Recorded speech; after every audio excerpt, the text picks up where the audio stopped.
होती है समाधि, एक होती है धर्म मेघ समाधि है। एक होता है समाधि, एक होता है धर्म मेघ समाधि।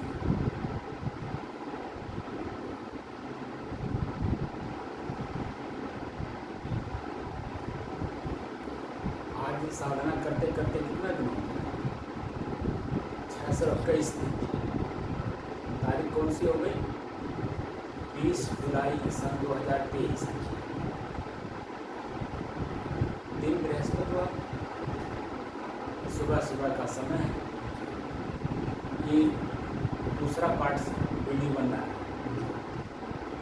पहला पार्ट खत्म कर दिए, दूसरे पार्ट में धर्म में समाधि की चर्चा कर रही है।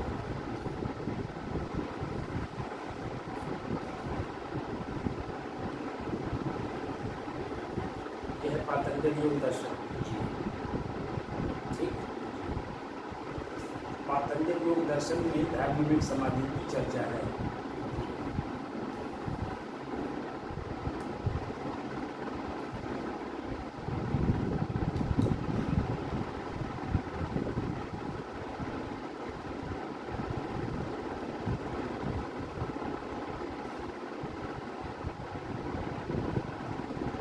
मेघ किसे कहते हैं मालूम है? मेघ बादल को बोलते हैं, इसमें पानी होता है। तो मेघ किसे कहते हैं? मेघ से चले धातु से मेघ शब्द की निष्पत्ति हुई है। मेघ से चले, जिसका अर्थ होता है सिंचन करने वाला। ठीक है। आकाशगत मेघ जल का सिंचन करता है। जो आकाश का मेघ है, बादल है, वो सिंचन करता है, यानी पानी नीचे गिराता है। अतः मेघ कहा जाता है। प्रकृति में समाधि भी क्लेश आदि कर्म के नाशक विवेक ख्यात रूप धर्म का सिंचन करता है। किसका करता है? क्लेश। क्लेश कहते हैं कष्ट। जो हमारे कर्म हैं, हमारे अपने कर्म क्लेश यानी कष्ट देते हैं। हमारे अपने ही कर्म कष्ट देते हैं। ठीक। तो जिस कर्म में हम अपने आप को कष्टित महसूस करते हैं, तो उस कर्म को फिर देखकर, जानकर और समझकर बदलते हैं कि नहीं? बदलते हैं। जो बदलने की शक्ति है उसे विवेक ख्याति कहते हैं। विवेक का मतलब दो वस्तुएं आपस में मिली हुई हैं, दोनों को अलग अलग करना। तो जिस समय जिस कर्म से कष्ट हो रहा है, उस कर्म से वही हम अपने बुद्धि से बदलते हैं कि नहीं? जैसे बदलते हैं तैसे सुख का अनुभव होता है कि नहीं? कष्ट चला गया, सुख आ गया। उसी को विवेक ख्याति कहते हैं। तो देख कर रहे तब तो हो रहा है। अगर देख करके नहीं करते तो फिर उसी दुख का दुख बना ही रहता है। ऐसे हर व्यक्ति करता है, लेकिन उसे पता नहीं। करता है, कार्य कर रहा है, लेकिन उसे पता नहीं। समझ? तो विवेक ख्याति रूप धर्म का सिंचन करता है, सींचता है, यानी उसको बदलता है। जैसे गर्मी बहुत है, बादल जब आता है सिंचन करता है तो गर्मी से राहत देता है कि नहीं? वही बारिश होने से पहले, बादल आने से पहले, बादल नहीं है तो सूरज की रोशनी सीधे पड़ रही है। सूरज की रोशनी सीधे आपके ऊपर पड़ रही है, इसलिए गर्मी महसूस कर रहा है।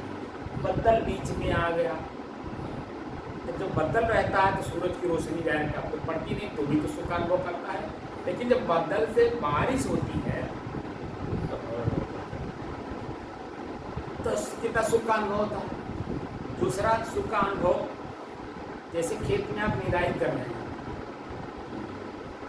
ठीक। तो ये हुआ कि बादल चढ़ गया है, बारिश होने वाली है, बारिश भी हो रही है, सामने आ रहा है, तो आप भागते हैं बचते हैं बारिश से। भीग जाएंगे तो बीमार हो जाएंगे, भीग जाएंगे तो बीमार हो जाएंगे, क्योंकि गर्मी अंदर की है, बाहर की गर्मी, और अचानक बारिश तो बीमार हो जाएंगे। तो बीमारी शब्द जैसे दिमाग में आता है वैसे हम भागते हैं, उससे बचते हैं कि नहीं। भले वो बारिश दे रहा हो, वो हमारे शरीर को जो गर्मी शरीर की है उसे राहत देता है तत्काल में, लेकिन उसका परिणाम क्या देता है? बीमार कर देता है, तो हम बचते हैं। लेकिन जब हमें ख्याल नहीं रहता है या ध्यान में रख करके कि जब हमें कोई बीमारी नहीं होगी, तो हम फिर उसी पानी का आनंद भी लेते हैं कि नहीं? पानी में रहते हैं, पानी में निराई करते हैं, पानी में ही निराई करते हैं, भागते नहीं हैं। तो एक तो अंदर की गर्मी, एक बाहर की गर्मी। तो अंदर की गर्मी बाहर की गर्मी को राहत क्यों दे रहा है? बारिश, पानी जो आपके शरीर पे पड़ रहा है, ऊपर से आनंद का अनुभव कर रहा है। एक जो हवा का झोंका भी चल रहा है और आनंद दे रहा है, और उसमें जब निराई करते समय कितना मन लगता है, क्योंकि गर्मी से राहत मिलती है। समझ रहे हैं? यहाँ वही कह रहे हैं, सिंचन करता है। मेघ सेचने धातु से मेघ शब्द की निष्पत्ति होती है। निष्पत्ति को मतलब विशेष रूप से उत्पत्ति किया गया है।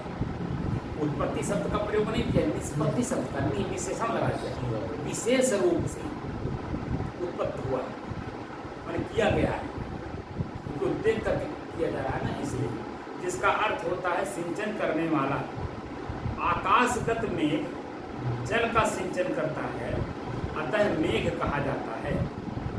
प्रकृति में समाधि क्लेश आदि कर्म के नाशक विवेक ख्याति रूपी धर्म का सिंचन करता है। तो अभी आप जो श्वास को देख रहे थे, तो दो चीज़ें यहाँ हैं, एक श्वास एक मैं, एक श्वास एक मैं, दोनों अलग अलग हो रहे हैं कि नहीं? श्वास मैं हूँ नहीं, श्वास मेरा है, तो मेरा है तो मतलब मेरे से अलग है, तब तो मेरा है। अब हम अलग जब अपने आप को कर लिए, तो श्वास के माध्यम से मुझे क्या क्या मिल रहा है? माध्यम बन गया श्वास, तो सुगंध मिल रहा है कि दुर्गंध, ठंड मिल रहा है कि गर्म की शीतल, या सामान्य। अगर सामान्य है तो आराम से काफ़ी देर तक बैठेंगे। अब ठंड आ गया, शीतल आ गया, आनंद की अनुभूति होने लगी। शीतलता का मतलब आनंद की अनुभूति, तो उसको लगेगा सुगंध आ गया तो लगेगा आनंद लेगा। लेकिन वहीं जब दुर्गंध आएगा तो भागने की कोशिश करेगा, दुर्गंध से बचने की कोशिश करेगा। लेकिन वो सब कुछ तो अलग हैं। मैं स्थिर हूँ, तो मेरी स्थिरता उनकी वजह से चंचल नहीं होगा, मैं भागूंगा नहीं। अगर दुर्गंध आ रहा है तो मैं भागूंगा नहीं, सुगंध आ रहा है तो भोगूंगा नहीं। वह तो आए हुए मेहमान हैं, उनका आदर करेंगे, आदर करके उनको वापस करेंगे, वो अपने आप जाएंगे। एक आएगा तो एक जाएगा, एक आएगा तो एक जाएगा, ऐसा होता है। मेहमान आते हैं तो हम उस पर मोह करने लगते हैं, दुश्मन आता है आपके सामने दिखता है तो उससे द्वेष करने लगते हैं। तो जब हम देख करके करेंगे, ना किसी से मोह करेंगे ना किसी से द्वेष करेंगे, हमारी स्थिति यथावत बनी रहेगी। जो मैं हूँ वह स्थिर वस्तु है, उसमें कोई चंचलता नहीं, ये उसका प्रतीक होता है। अब कह रहे हैं, अतः यह समाधि भी मेघ कहा जाता है। अतः यह जो समाधि है ये मेघ कहा जाता है, क्योंकि आनंद की अनुभूति होती है। भीतर से बिल्कुल मन प्रसन्न रहता है, गदगद रहता है, एकदम शांत। ठीक है ना? अब कह रहे हैं, ध्रिय धारणे धातु से धर्म शब्द की निष्पत्ति होती है। ध्रिय धारणे धातु से धर्म शब्द की निष्पत्ति होती है, जिसका अर्थ होता है धारण करने वाला। सुगंध का धारण करने वाला कौन है? स्वयं चेतना, जो मैं हूँ उसको धारण किए, उसको कहते हैं मन। मन ने धारण किया है। आज मैं मन रहेगा ही नहीं, मैं स्थिर रहूँगा। धारण कौन करता है? जैसे हाथ है, धारण करा हो, कोई भी वजनदार वस्तु हाथ धारण किए हुए, नहीं कि वस्तु धारण हाथ को किया है, आप लेकिन हाथ किससे जुड़ा हुआ है? शरीर से। शरीर का मतलब तो मैं स्वयं, हाथ मेरे से जुड़ा है, मन मेरे से जुड़ा हुआ है, क्योंकि मन भी तो मेरा है। तो धारण कर रहा है, क्या धारण कर रहा है? सुगंध, दुर्गंध, सामान्य, शीतल, ठंडा, गर्म, इन सबको धारण कौन कर रहा है? जो बेस है, जैसे जो जमीन है, इसी जमीन पर ही तो पेड़ भी है, कटीले तार भी हैं, कटीले पौधे भी हैं, आम का भी पौधा है, सेब का भी पौधा है, काजू बादाम का भी पौधा है, इसी जमीन पर ही तो है। गेहूँ है, चावल है, सब गेहूँ, धान, चावल का मतलब धान, ठीक है, अरहर, टमाटर, सब्जियाँ, जो मसाले हैं, सब इसी से तो पैदा हो रहे हैं। तो धारण किस पे धारण हो रहा है? पृथ्वी पर। ऐसे ही जो पृथ्वी है वो मैं स्वयं हूँ, और वह मैं दिखाई देता नहीं। फसलें दिखाई देती, जमीन दिखाई देता है, जिस पर उगा हुआ है वो जमीन नहीं दिखती है, फसल दिखता है। ऐसे ही आदमी का, व्यक्ति का व्यक्तित्व दिखता है, लेकिन व्यक्ति नहीं दिखता है। व्यक्ति मतलब चेतना, मैं स्वयं, वो नहीं दिखता है, लेकिन उसके कृत्य दिखते हैं। किसी को मार रहा है, इसका मतलब हिंसकी है, क्रोधी है, तो क्रोध को धारण किया है, इसलिए दिखाई दे रहा है, लेकिन क्रोध को धारण करने वाला दिखाई नहीं देता। तो बाद में पश्चाताप भी करता है, अरे मैं क्यों कर दिया, ऐसा नहीं करना चाहिए था, वो तो बच्चा था या अनजान था, मुझे नहीं करना चाहिए था। क्योंकि उसके जब परिणाम उसके सामने आते तब ऐसा सोचता है।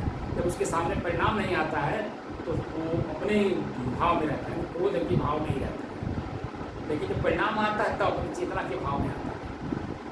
क्योंकि प्रकृति पटकती है ना, समाज पटकता, प्रकृति पटकती है। पृथ्वी धारणे धातु से धर्म शब्द की निष्पत्ति होती है, जिसका अर्थ होता है धारण करने वाला। दुख निवृत्ति पूर्वक सुख प्रदान करना धारण कहा जाता है। दुख जब निवृत्त होती है, जैसे ये पंखा जब नहीं चल रहा था तब पसीना हो रहा था नहीं, तो दुख का अनुभव करा रहा था कि नहीं?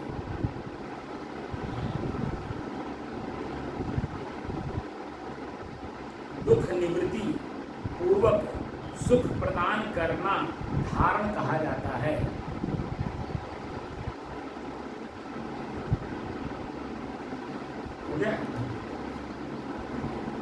याग आदि जो यज्ञ करते हैं, यज्ञ जो धर्म कर्म करते हैं, उसकी चर्चा यहाँ करते हैं। याग आदि कर्म दुख निवृत्ति पूर्वक स्वर्ग आदि सुखप्रद होने से धर्म कहे जाते हैं। हम लोग जो यज्ञ में, यानी यज्ञ कुंड में, हवन कुंड में जो जौ, तिल, घी या अन्य सामग्रियाँ जो उसमें डालते हैं, तो बड़े चाव से डालते हैं, जो कि वो अगर आप किसी आदमी को खिलाएगा तो वो जो फल मिलेगा वो स्थिर फल मिलेगा। यहाँ जलाने से खाली वातावरण शुद्ध होता है, मन शुद्ध नहीं होता है। उसके परिणाम में स्वर्ग का मतलब वही स्व अर्थ, मन प्रसन्नता। नरक का मतलब होता है न अर्कति नरक, उसमें प्रसन्नता नहीं मिलता है, कुछ प्रसन्नता मिलती, कुछ अंश में। कौन सा अंश है? शब्द अंश में। जो यज्ञ कराता है, यज्ञ कराने वाला शब्द का कौन से शब्द का प्रयोग कर रहा है, ये हम लोग सुन करके उनकी वाली करते हैं। जितने वो लिस्ट बना करके देते हैं सामग्री का, वो सारी सामग्री हम पैसे से खरीद करके ला करके उनको देते हैं और उसे करवाते हैं, क्योंकि वो हमको लोभ देते हैं। यज्ञ करने से ये तुम्हारा जो दुख है ये निवृत्त हो जाएगा। ये तो बाद में पता चलता है कि दुख निवृत्त हुआ या और दुख बढ़ गया, तो बाद में पता चलता है। जब बाद में पता चलता है तो क्या दोबारा भी आदमी यज्ञ कराता है? बोलिए, दोबारा तो नहीं कराता है। एक बार करा लिया तो करा लिया, दोबारा नहीं कराता है। क्यों नहीं कराता है? क्योंकि उसको परिणाम का पता चल गया, क्योंकि हम ठगे गए, हम स्वयं ठगे गए। तो हमारे पहले कष्ट था ही, ये तो हमारे पास हमको जो सामग्री लाए वो कर्ज लेकर के लाए, तो कर्ज लेना भी तो कष्टकारक है। अब कर्ज कितने दिन में मिटेगा? क्योंकि जो यज्ञ करेगा उसका पारितोषिक भी देना है, उनके वस्त्र भी देने हैं।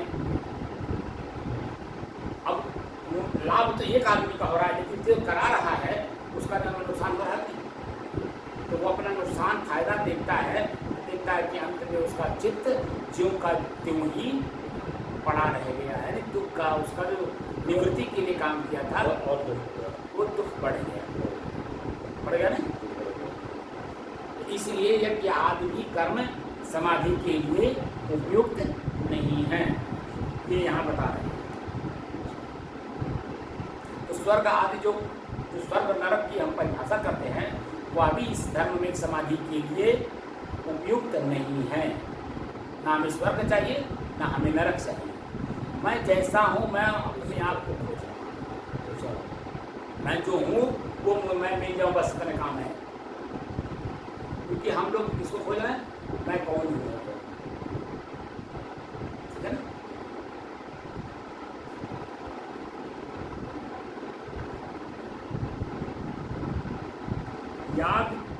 यज्ञ आदि कर्म दुख निवृत्ति पूर्वक स्वर्ग आदि सुखप्रद होने से धर्म कहे जाते हैं। इन्हें उदाहरण कराया जा रहा है ना। प्रकृति में अब देखिए यहाँ उसका निराकरण भी करना है। प्रकृति ये जो चीज़ है ये प्रकृति है। प्रकृति में विवेक ज्ञान भी दुख निवृत्ति पूर्वक सुखप्रद होने से धर्म कहा जाता है। जो विवेक है ये विवेक का जब प्रयोग करेंगे तो ना हमें सुख चाहिए ना हमें दुख चाहिए।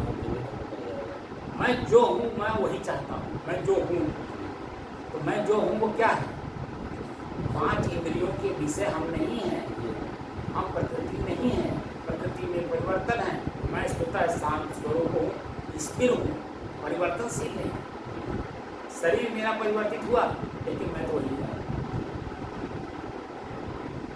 जैसे बादल जल वृष्टि करने से जल मेघ कहा जाता है, वैसे ही प्रकृति में प्रकृति समाधि भी उक्त धर्म रूप जल की वृष्टि यानी सिंचन करने वाला होने से धर्म मेघ कहा जाता है। क्योंकि विवेक से यानी देख कर जानकर और समझ करके कर रहे हैं, विवेक का प्रयोग।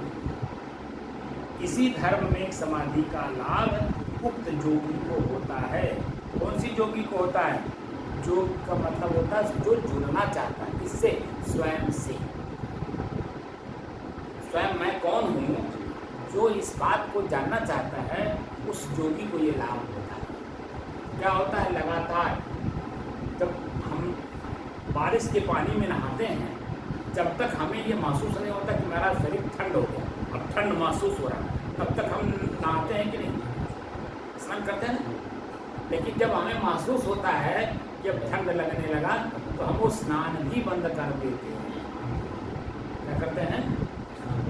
उस जो बादल का बारिश का जो पानी है जो हमारे शरीर पे पड़ रहा है, जिसको हम अपने शरीर को नहला रहे हैं, जैसे महसूस होता है कि ठंड लगने लगा तो उस स्नान को भी हम, क्योंकि पहले गर्मी का दुख, बाद में जो बारिश का जो आनंद मिल रहा था वह आनंद भी जब दुख में बदलने लगता है तो उसको भी परित्याग कर देते हैं। क्योंकि आगे चल करके आनंद भी दुख का कारण ही है, वो भी वासना से ही संबंधित है। जो आनंद की अनुभूति करते हैं, चाहे जिस किसी भी तरह से, मतलब साधना से हो या विषय भोग से हो, जो मन हमारा आनंद की अनुभूति कर रहा है वो प्रकृति ही है, वह वासना ही है। मैं आनंद नहीं हूँ, मैं सुख नहीं हूँ, मैं दुख नहीं हूँ, मैं इन दोनों से अलग शांत हूँ। तो वो स्थिति जब मेरी मजबूत होती है तब जाकर के स्वयं की चेतना तदासीत होती है। तद्रूप तद्भव तदासीत यानी सोहम जो शब्द है, कहना तो आसान है, सोहम वह मैं हूँ। कौन मैं हूँ? दुख, क्या दुख हो आप? क्या सुख हो? अनुभव तो कर रहे हो? नहीं, मैं वही हूँ जो मैं हूँ। ना मैं सुख हूँ, ना आनंद हो, ना दुख हो, ना पीड़ा हो। मैं तो इन सब से परे एकदम स्थिर हूँ। देखिए आँख का विषय बंद हो गया, आँख बंद हो गई, आँख का विषय बंद हो गया, कान से कोई शब्द बाहर का सुन ही नहीं रहे हैं जिसमें हमारी भावना बदले। यहाँ दुर्गंध आ ही नहीं रही है, नाक बंद है। शब्द बोल रहे हैं तो ऐसा शब्द भी नहीं बोल रहे हैं जिससे हमारे क्रोध जागे, लोभ जागे, मोह जागे, काम वासना की आसक्ति पूर्ति हो। ऐसा कोई शब्द का प्रयोग नहीं। पैर हमारा बंद है, वो चल नहीं रहा। हाथ हमारा बंद है, हिल नहीं रहा, कोई क्रिया नहीं हो रही। लिंग से कोई कार्य नहीं हो रहा। तो सारी चीज़ें जब बंद कर लिए तब जा करके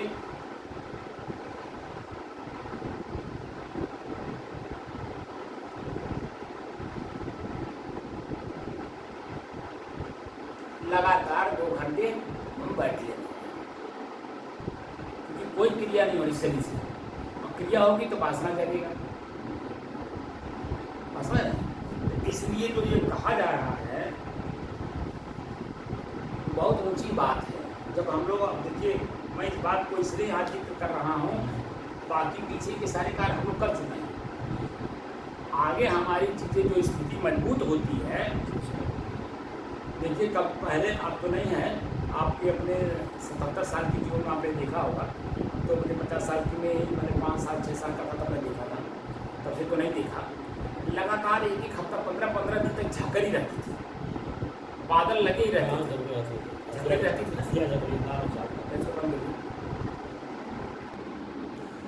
आपने देखा होगा 15-15 दिन तक झकरी रहती थी। नाम से हाँ, उसके नाम थे हथिया झगड़ी, चमटधार। हाँ, नाम उसका नाम नक्षत्र था ना, नक्षत्र से चलता था। तो आज वो नहीं दिखाई दे रहा है। तो जो 15-15 दिन तक लगातार बारिश होती थी, आदमी देखिए अपने घर में कितना उब जाता था, परेशान होता था, क्योंकि लकड़ी भीग गई, कुछ नहीं जाता था, खाने को नहीं रह जाता था, लकड़ी नहीं रह जाती थी, परेशानी बहुत होती थी।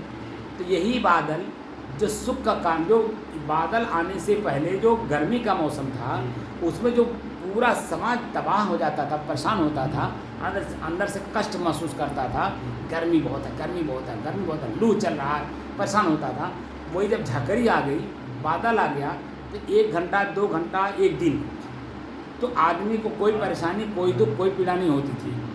लेकिन जैसे जैसे वो दिन बीतता जाता था, यही बादल दुख का कारण हो जाता था कि नहीं होता था, नहीं होता था, हैं? ऐसे ही ये जो धर्म में एक समाधि है, जो देख कर, जान कर और समझ करके हम लोग कर रहे हैं, वह भी आगे चल करके जब हम बिल्कुल एकदम अगर देखने की दृष्टि से देखेंगे, अगर उसी में लीन नहीं हुए और देखने की दृष्टि से कर रहे हैं, तो वह भी कष्टकारक हो जाएगा। क्योंकि लगातार जैसे अमृत भोजन हो, जिसको आप कहते हो अमृत भोजन है, स्वादिष्ट भोजन माने अमृत भोजन।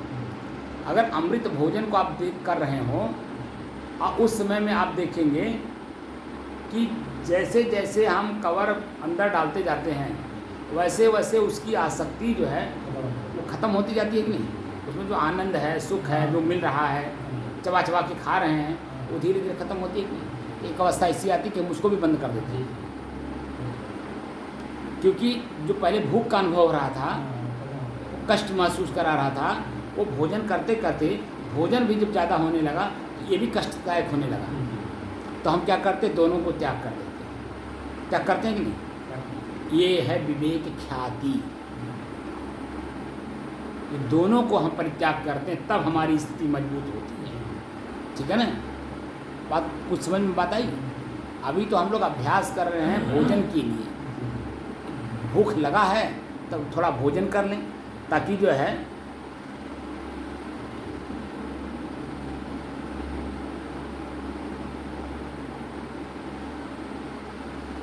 भोजन कर लेने से जो हमारी भूख है उससे हमें निवृत्ति मिल जाएगी। लेकिन इतना ज़्यादा भोजन भी ना कर लें कि उससे ही घृणा हो जाए। तो हमें उतना ही लेना है जितने से हमारा काम चल जाए। तो हमें जो धर्म में एक समाधि है, सिंचन जो हमारा मन कर रहा, आनंद का अनुभूति, मतलब सिंचन मतलब आनंद की अनुभूति। सिंचन का मतलब आनंद की अनुभूति, ठीक है। तो जो आनंद की अनुभूति हो रही है, ये आनंद की अनुभूति विषय भोग भोगते समय भी तो मिलता है। विषय जब हम भोग भोगते हैं उस समय भी हमें मिलता है, तो उसमें और इसमें जब तुलनात्मक अध्ययन करेंगे तो देखेंगे कि वो हमें विषय पुष्ट कर रहे हैं, यानी मन को मजबूत कर रहे हैं। तो हमें क्या करना है? हमें मन को मजबूत नहीं करना है, तो क्या करना है? विवेक शक्ति का प्रयोग करना है। ये ना मैं दुख हूँ, ना मैं आनंद हूँ, ना मैं सुख हूँ। जो कुछ भी हमें प्राप्त हो रहा है ये मेरा नहीं है, ये मेरे से अलग है, मैं नहीं हूँ, है ना। क्योंकि जो चीज़ें मेरी होती है बाहर की, उसमें आसक्ति होती है, और जो मेरा नहीं होता है उसमें आसक्ति नहीं होती है। तो आसक्ति का हमें परित्याग करना है, तो इसीलिए क्या करना होगा? जो मैं हूँ उसको जानना होगा। ये दोनों हम नहीं है, आगे चल कर के ज्ञान होगा, ठीक है ना। तो अभी जो धर्ममेघ समाधि है, हम इसी का अनुभूत करने के लिए बैठे हैं, ताकि जो बादल का आनंद हम गर्मी निवृत्ति के लिए ले रहे हैं, उसी तरह से सुख का अनुभव ले रहे हैं दुख निवृत्ति के लिए, ठीक है ना। जो कष्ट महसूस हो रहा था उस कष्ट का निवारण करने के लिए सुख की अनुभूति कर रहे हैं, स्थिर कर रहे हैं उसे, ठीक है ना। तो हमें क्या करना है? अपने ही त्राटक को लगातार देखना है, लगातार 1 घंटे तक जो दिखाई दे स्थिरता उसमें, तो उसमें भी कष्ट महसूस होने लगेगा, सुख का अनुभव होगा। पहले सुख का अनुभव करेगा, बाद में कष्ट का अनुभव करेगा, ठीक है। तो कष्ट, ना मैं कष्ट हूँ ना मैं आनंद हूँ। शुरुआती दौर में आनंद की अनुभूति होती है जब देखने बैठिए तो, लेकिन लगातार जैसे वो आप देखते जाएंगे तो नसें खड़ी हो जाती हैं, तो कष्ट देने लगता है, चुभन भी होने लगती है, खुजली भी होने लगता है। तो क्या वो सब हम हैं? ये सब चीज़ें जो है हमसे अलग हैं, ये अनुभव हो जाता है। तो जो चीज़ें मिलती हैं, जो जैसे आप खेत में निराई करते हैं, तो आपको ये पता है कि हमें धान खाली छोड़ना है, धान के अलावा उसमें जितना भी चीज़ें मिलेगी सब काट के किनारे कर देना है। तो यहाँ हमें शांत होना है, तो शांत मतलब वहाँ कुछ भी नहीं रहेगा।